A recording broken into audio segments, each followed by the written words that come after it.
Hello friends, welcome back to my channel top study classes. दोस्तों, आज इस video में देखने वाले हैं इलेक्ट्रीशियन ट्रेड का BSPHCL का जो एग्ज़ाम होने वाला है उसके प्रीवियस ईयर क्वेश्चन ये है। ये जो क्वेश्चन पूछा गया प्रश्न 4 नवंबर 2018 को जो एग्ज़ाम हुआ था उसका सेट आज कवर करेंगे। इसमें जितने भी इलेक्ट्रीशियन के प्रश्न दिए गए टोटल 50 प्रश्न दिए गए हैं, सभी को कवर करेंगे जो आगामी आने वाली परीक्षा की दृष्टि से अति महत्वपूर्ण होगा। तो दोस्तों, वीडियो के लास्ट तक बने रहेगा और वीडियो अच्छा लगे तो अपने दोस्तों के साथ जरूर शेयर कीजिएगा। तो चलिए दोस्तों, बिना देरी के क्वेश्चन स्टार्ट करते हैं। पहला क्वेश्चन है, निम्नलिखित में से कौन से प्लांट की उत्पादन पूर्व जेस्टेशन अवधि अधिक होती है? तो जेस्टेशन अवधि अधिक होती तो होता है बराज जल विद्युत संयंत्र। बराज जल विद्युत संयंत्र इसका राइट आंसर हो जाएगा। चलते हैं अगला क्वेश्चन देखते हैं।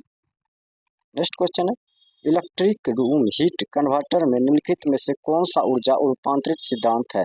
इलेक्ट्रिक रूम हीट कन्वर्टर में निम्नलिखित में से कौन सा ऊर्जा रूपांतरित है? तो वह है रेजिस्टेंस हीटिंग। रेजिस्टेंस हीटिंग इसका राइट आंसर हो जाएगा। चलते हैं नेक्स्ट क्वेश्चन देखते हैं। नेक्स्ट है, जब लोड प्रतिरोध स्रोत प्रतिरोध के बराबर होता है तो निम्न में से कौन सा अधिकतम होता है? तो अधिकतम जो हो जाएगा वो पावर हो जाएगा। पावर इसका राइट आंसर हो जाएगा। चलते हैं अगला क्वेश्चन। नेक्स्ट है, एक सामान्य उत्तेजना के साथ चल रहा सिंक्रोनस मोटर लोड में परिवर्तन समायोजित करने के लिए निम्न में से किसमें परिवर्तित लाता है? जैसे परिवर्तित लाता है किसमें लाता है? तो इसका जो राइट आंसर हो जाएगा वो हो जाएगा आर्मेचर करंट। आर्मेचर करंट इसका राइट आंसर हो जाएगा। चलते हैं अगला क्वेश्चन देखते हैं। नेक्स्ट क्वेश्चन है, एक टू वे स्विचिंग कनेक्शन का इस्तेमाल आमतौर पर निम्न में से किस लिए किया जाता है? एक टू वे स्विचिंग कनेक्शन का इस्तेमाल आमतौर पर निम्न में से किस लिए किया जाता है? तो यह किया जाता है सीढ़ी की वायरिंग के लिए। सीढ़ी की वायरिंग के लिए इसका राइट आंसर हो जाएगा। चलते हैं अगला क्वेश्चन देखते हैं। नेक्स्ट क्वेश्चन है, 10 स्क्वायर mm के नॉमिनल कंडक्टर क्षेत्र के 1.1 kV XLPE of insulated signal conductor aluminium cable के लिए करंट रेटिंग जमीन में क्या होगा? तो इसका जो जमीन में हो जाएगा वो हो जाएगा 55 एम्पियर इसका राइट आंसर हो जाएगा। चलते हैं नेक्स्ट क्वेश्चन देखते हैं। नेक्स्ट क्वेश्चन हो जाएगा, विभिन्न ऊर्जा संयंत्र के संबंध में कौन सा कथन सही है? विभिन्न ऊर्जा संयंत्र के संबंध में कौन सा कथन इनमें से सही दिया गया है? तो परमाणु ऊर्जा संयंत्रों के रख रखाव लागत डीजल ऊर्जा संयंत्रों से ज्यादा है क्योंकि बेहद कुशल कर्मियों की जरूरत होती है। तो ऑप्शन नंबर डी इसका राइट आंसर हो जाएगा। चलते हैं अगला क्वेश्चन देखते हैं। नेक्स्ट क्वेश्चन है, हेलिकल कॉइल्स का इस्तेमाल आमतौर पर किस लिए होता है? हेलिकल कॉइल्स का इस्तेमाल आमतौर पर किस लिए होता है? तो इसका जो इस्तेमाल होता है ये होता है बड़े ट्रांसफार्मर के निम्न वोल्टेज वाइंडिंग के लिए। बड़े ट्रांसफार्मर के निम्न वोल्टेज वाइंडिंग के लिए। तो ऑप्शन नंबर बी जो है इसका राइट आंसर हो जाएगा। चलते हैं नेक्स्ट क्वेश्चन देखते हैं। इल्यूमिनेशन इंजीनियरिंग में परावर्तन कारक रिफ्लेक्शन फैक्टर को किस प्रकार परिभाषित किया जाता है? तो यह किस प्रकार परिभाषित किया जाता है? तो यह जो परिभाषित किया जाता है यह परिभाषित परावर्तित प्रकाश का अपवर्तित प्रकाश से अनुपात। ऑप्शन नंबर डी जो है इसका राइट आंसर हो जाएगा। चलते हैं नेक्स्ट क्वेश्चन देखते हैं। नेक्स्ट है, कम वोल्टेज उपकरणों 440 वोल्ट पर मेगर टेस्ट करने के लिए पर्याप्त वोल्टेज रेटिंग क्या है? तो इसका जो रेटिंग हो जाएगा वो कितना हो जाएगा? तो हो जाएगा 500 वोल्ट। 500 वोल्ट इसका राइट आंसर हो जाएगा। चलते हैं अगला क्वेश्चन देखते हैं। नेक्स्ट क्वेश्चन है, किसी सर्किट ब्रेकर पर किए गए शॉर्ट सर्किट जांच में सिंगल फ्रीक्वेंसी ट्रांजिस्टर निम्नलिखित रेटिंग प्राप्त हुआ था। तो वह हुआ था पीक रेजिस्टेंस वोल्टेज 125 kV। औसत RRR भी कितना है? तो प्राप्त हुआ था। तो ए नंबर है, पीक रेजिस्टेंस वोल्टेज तक पहुंचने का समय 50 न्यू एस सेकेंड है। और बी नंबर है, पीक स्टार्टिंग वोल्टेज 125 केवी औसत आरआर कितना होगा? तो इसका जो राइट आंसर हो जाएगा वो हो जाएगा 205 केवी बाय यू न्यू सेकेंड हो जाएगा। न्यू सेकेंड इसका राइट आंसर हो जाएगा। चलते हैं अगला क्वेश्चन। वह वायरिंग सिस्टम कौन सा है जो बिजली के झटकों से मुक्त है? वह वायरिंग सिस्टम कौन सा है जो बिजली के झटकों से मुक्त है? तो कौन सा हो जाएगा? तो इसका जो राइट आंसर हो जाएगा वो हो जाएगा केसिंग और कैंपिंग वायरिंग। केसिंग और कैंपिंग वायरिंग इसका राइट आंसर हो जाएगा। चलते हैं अगला क्वेश्चन देखते हैं। नेक्स्ट है अंतर्राष्ट्रीय मानक IEC 6061 के अनुसार अर्थ लीकेज करंट का अधिकतम सीमा कितना होता है? इसका तो अधिक सीमा हो जाएगा वो हो जाएगा 1 MA। 1 MA इसका राइट आंसर हो जाएगा। चलते हैं अगला क्वेश्चन देखते हैं। नेक्स्ट है निम्नलिखित में कौन सा कथन एयर ब्लास्ट सर्किट ब्रेकर का एक अलाव है? क्योंकि कौन सा कथन एयर ब्लास्ट सर्किट ब्रेकर का एक अलाव है? तो कौन सा हो जाएगा? तो वो हो जाएगा इस प्रकार के सर्किट ब्रेकर से आग के खतरे की संभावना होती है। तो इस प्रकार के सर्किट ब्रेकर से आग की खतरा संभावना होती है। चलते हैं अगला क्वेश्चन। नेक्स्ट क्वेश्चन है एक इंडक्शन मोटर ड्राइव के लिए वेरिएबल वोल्टेज वेरिएबल फ्रीक्वेंसी की आपूर्ति के लिए यदि रेक्टिफिकेशन अनियंत्रित है तो वोल्टेज और फ्रीक्वेंसी निम्न में से किस में नियंत्रित किए जा सकते हैं? तो ये जो नियंत्रित किए जा सकती है pulse width modulator inverter. Pulse width modulated inverter इसका राइट आंसर हो जाएगा। चलते हैं अगला question.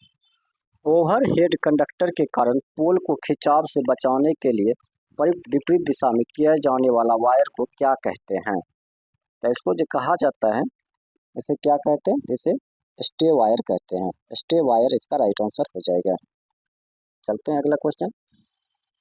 Next single core cable के पराविद्युत में अधिकतम और न्यूनतम प्रतिबल स्ट्रेसेस क्रमशः 50 kV बाय CM RMS और 10 kV पर CM RMS है। यदि कंडक्टर का व्यास 2.5 सेंटीमीटर है तो इंसुलेशन की मोटाई क्या होगा? तो इंसुलेशन की जो मोटाई हो जाएगा वो जाएगा 5 सेंटीमीटर। 5 सेंटीमीटर इसका राइट आंसर हो जाएगा। चलते हैं नेक्स्ट क्वेश्चन देखते हैं। नेक्स्ट क्वेश्चन है मोटा इंसुलेशन पेपर आर्मेचर कोर के प्रत्येक सिरे से आगे निकलना होना चाहिए और यह स्लॉट लाइनर और वेल्डेज के बीच में प्रयुक्त किया जाता है। इसे क्या कहा जाता है? तो इसे जो कहा जाता है इसे हम पैकिंग स्ट्रिप कहते हैं। पैकिंग स्ट्रिप इसका राइट आंसर हो जाएगा। चलते हैं अगला क्वेश्चन। नेक्स्ट क्वेश्चन है उच्च वोल्टेज के ट्रांसमिशन में निम्नलिखित में से क्या प्रयुक्त किया जाता है 33 kV के ऊपर? तो इसमें जो प्रयुक्त किया जाता है वह सस्पेंशन टाइप इंसुलेटर किया जाता है। सस्पेंशन टाइप इंसुलेटर इसका राइट आंसर हो जाएगा। चलते हैं अगला क्वेश्चन।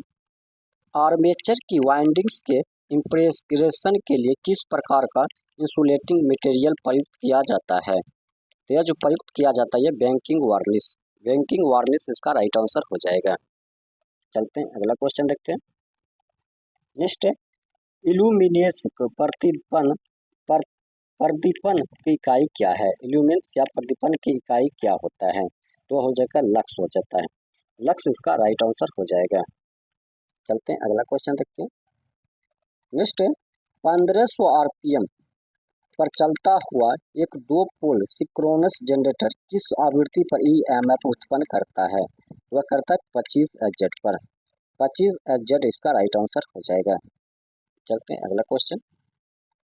नेक्स्ट है स्प्लिट फेज इंडक्शन मोटर में स्टेटर में 2 समांतर वाइंडिंग्स प्रदान की जाती है जो एक दूसरे से कितनी दूरी पर डिस्प्लेस्ड होती है? तो यह जो एक दूसरे से डिस्प्लेस्ड होती है यह होती है स्पेस में 90 इलेक्ट्रिकल डिग्रीज होते हैं। स्पेस में 90 इलेक्ट्रिकल डिग्रीज होते हैं।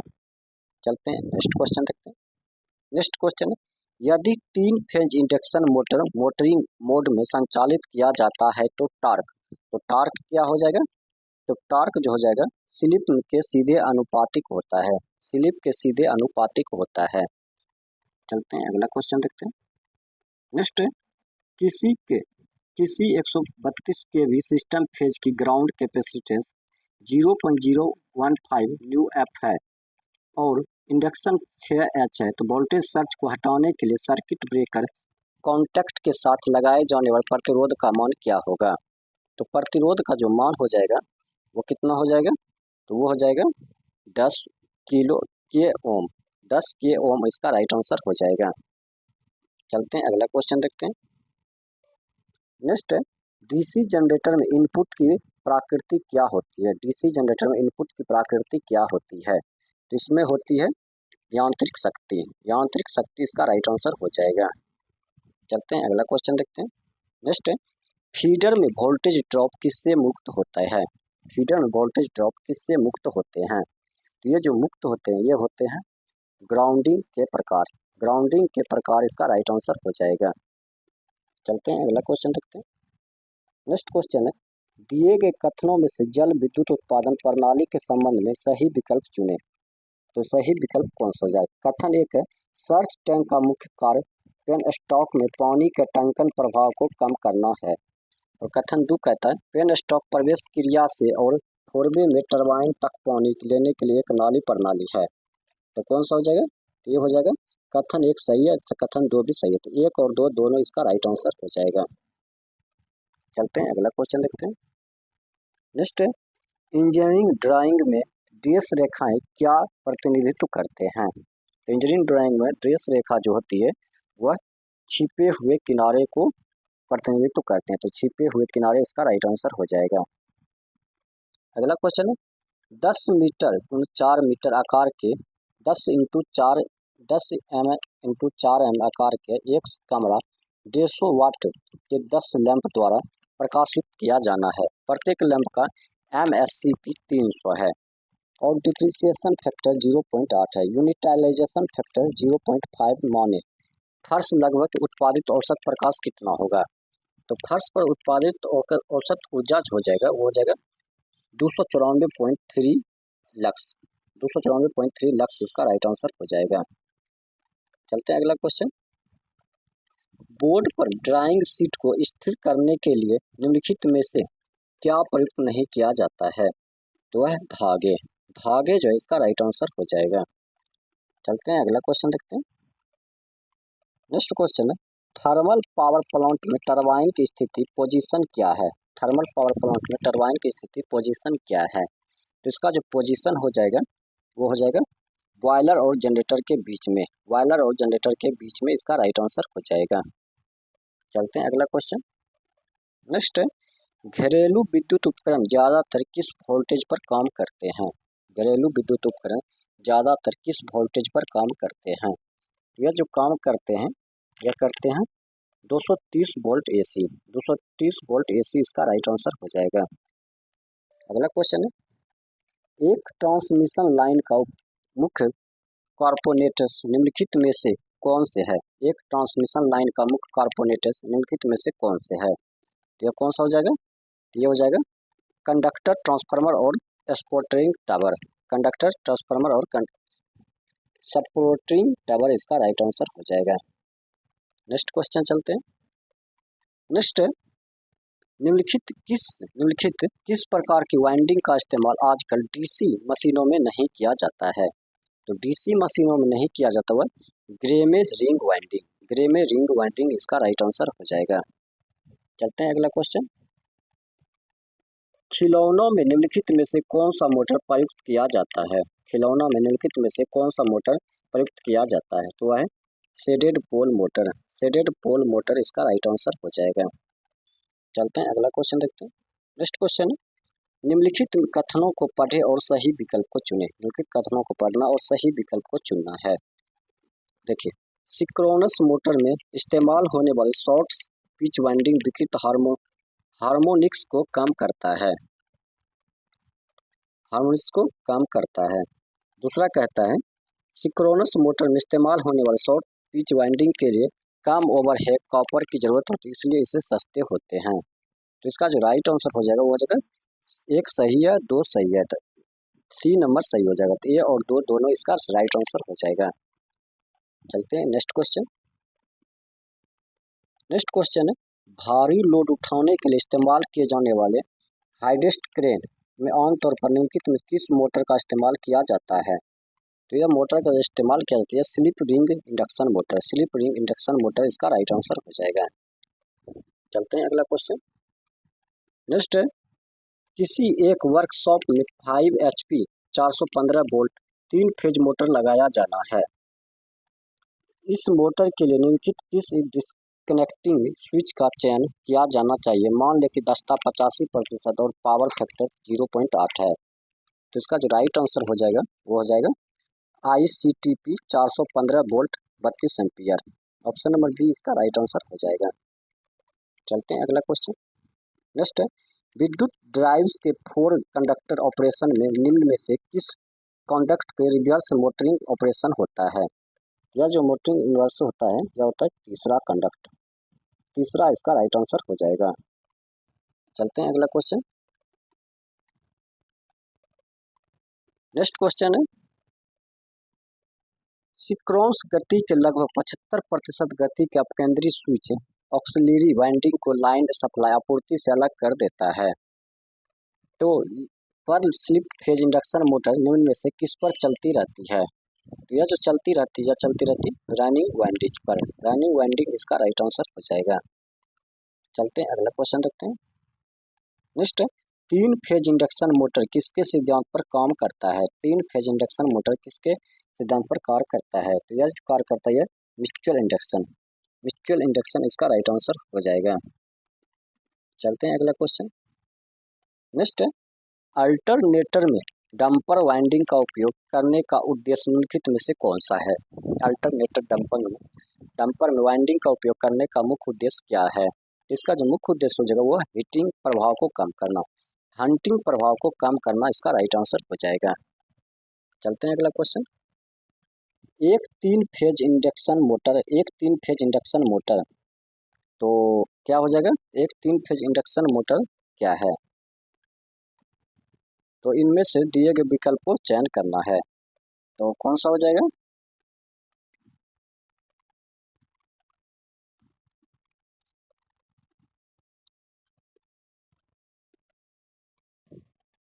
चयन करना है। तो इसका जो राइट आंसर जो सेल्फ स्टार्टिंग है ये तो सही है। कम्युनिकेटर्स और ब्रासन न होने के कारण आर्मेचर प्रतिक्रिया कम और बस स्पार्किंग में जिससे चिंगारी निकल सकती है, ये भी सही है। निर्माण गैर किफायती और मजबूत है, ये गलत है। रख रखाव में आसान है, ये सही है। निर्माण के किफायती और मजबूत है, ये भी सही है। सेल्फ स्टार्टिंग नहीं है, ये गलत है। तो ऑप्शन नंबर बी जो है इसका राइट आंसर हो जाएगा। 1, 2, 4 और 5, 1, 2, 3 और 4, 5 इसका राइट आंसर हो जाएगा। चलते हैं अगला क्वेश्चन देखते हैं। नेक्स्ट क्वेश्चन है, विद्युत उत्पादन संयंत्र में बिजली हमेशा उस पर उत्पन्न होती है। तो किस पर उत्पन्न होती है, यह होती है नियत आवृत्ति और स्थिर वोल्टेज। नियत आवृत्ति और स्थिर वोल्टेज इसका राइट आंसर हो जाएगा। नेक्स्ट है, एक ऑटो ट्रांसफार्मर है। एक ऑटो ट्रांसफार्मर है, तो एक ऑटो ट्रांसफार्मर जो है वह एक वाइंडिंग होती है, एक वाइंडिंग होती है। नेक्स्ट है, नेक्स्ट क्वेश्चन है, एक ट्रांसफार्मर में ऊर्जा प्राइमरी से सेकेंडरी वाइंडिंग में किस माध्यम से अंतरित होती है। तो यह जो अंतरित होती है यह होती है चुंबकीय फ्लक्स। चुंबकीय फ्लक्स इसका राइट आंसर हो जाएगा। चलते हैं अगला क्वेश्चन। यदि 230 वोल्ट डीसी सीरीज मोटर को 230 वोल्ट एसी आपूर्ति से जोड़ दिया जाए तो क्या होगा। तो यह जोड़ दिया जाए तो क्या होगा, तो यह मोटर कम दक्षता और अधिक स्पार्किंग के साथ चलेगा। तो ऑप्शन नंबर बी जो है इसका राइट आंसर हो जाएगा। नेक्स्ट क्वेश्चन चलते हैं। नेक्स्ट, विद्युत संयंत्र के अर्थशास्त्र में परित वार्षिक ब्याज चक्रवृद्धि विधि को किस अन्य नाम से भी जाना जाता है।